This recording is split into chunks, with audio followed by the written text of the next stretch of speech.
NWA brought the age of destruction. Damn. Jesus Christ. NWA brought the age of destruction to our children and our culture. Wow. Period.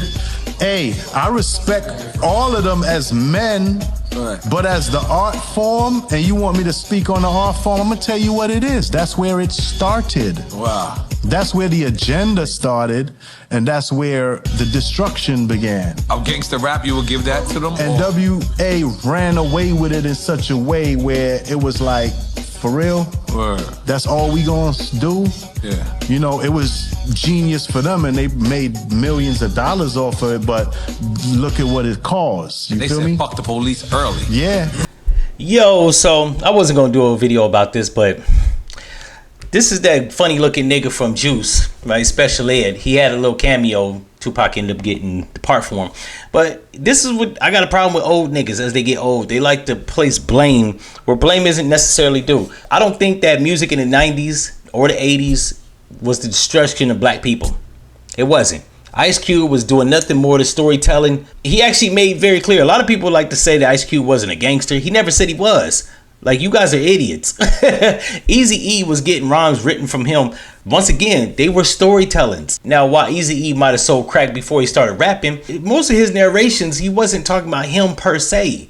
Or if he was, it was in a narration style. Like, he was telling a story about what happens in LA, right? During the gang wars and fucking the crack epidemic. Yeah, so you gonna fault them for telling stories over tracks.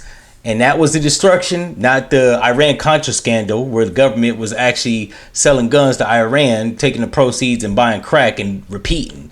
Not that. We're not going to blame Clinton for flooding America with drugs through Mesa, Arkansas. Not that, right? That ain't got nothing to do with it. We're not going to let the AIDS epidemic that exploded, ironically, around the same time the crack epidemic. We not gonna blame that for the destruction of black people. Well, we gonna blame some music. Like, this is what I'm talking about. Old niggas is stupid. A lot of them are. Any nigga that's over the age of 50, and judging by this video, this nigga looks like a dope head.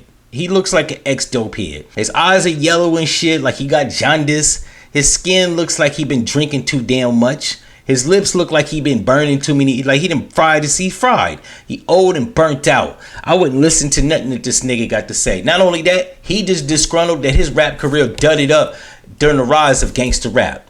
I don't know what the fuck Special Ed used to rap about. Probably assuming it was along the lines of Tribe Called Quest and De La Soul, that type of shit. And while I like lighthearted, happy-go-lucky rap music, I'm just gonna keep it 100. When that gangster rap shit came in, it crushed all them niggas.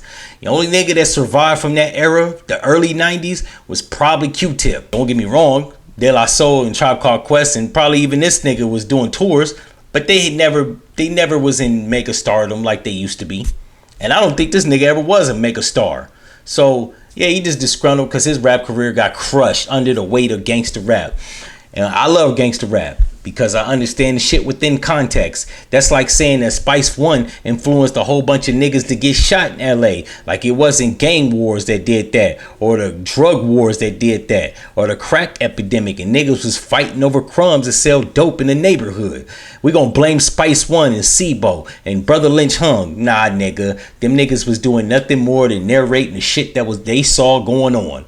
So yeah, I'm not like, that's stupid. And anybody that believes that, I'm just gonna have to break it to you. You're an idiot, and I'm gonna simplify it. I don't buy this argument that music programs the black youth because white people consume rap 75% more than we do, right?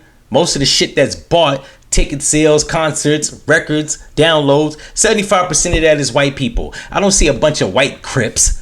I don't see a bunch of white drug lords. I don't see a bunch of white boys going out shooting each other. They listen to the same shit, if not more. They're not reenacting it. You know why? Because it's not a fucking reality. Yeah, and on top of all that, when you do that, you give credence to people like Jared Taylor and Albert Pike and several other people, Richard Spencer, that believe that black people are a subspecies or a subhuman race of people, and that they can be programmed. And I like to think that my black people are a little smarter than that. So I don't blame music influencing somebody to do a drive-by. No, they want to kill that nigga. It just happens that the nigga that raps about drive-bys lived around niggas that did drive-bys. So he told the story. Yeah, we got to start using more critical thinking and analyzing situations. And when you hear idiots like this, you got to disregard them. Now, does the music, is there a culpability? Yeah, I would say a little bit. That for every 100% of niggas that gangbang, sold crack, shot niggas, and robbed niggas, only 5% of them niggas, and that's being generous, did it because the music was telling them to do it. The other 95%, they was gonna do that regardless. Nobody needed a soundtrack to be a criminal or a gangbanger. It don't work like that. And because I cover street culture, I gotta address dumb niggas like him that just kick knowledge. It ain't knowledge. It's just stupidity. Yeah, special ed, if you see this, suck a dick or die trying. And fuck your mother. I'm out. No one's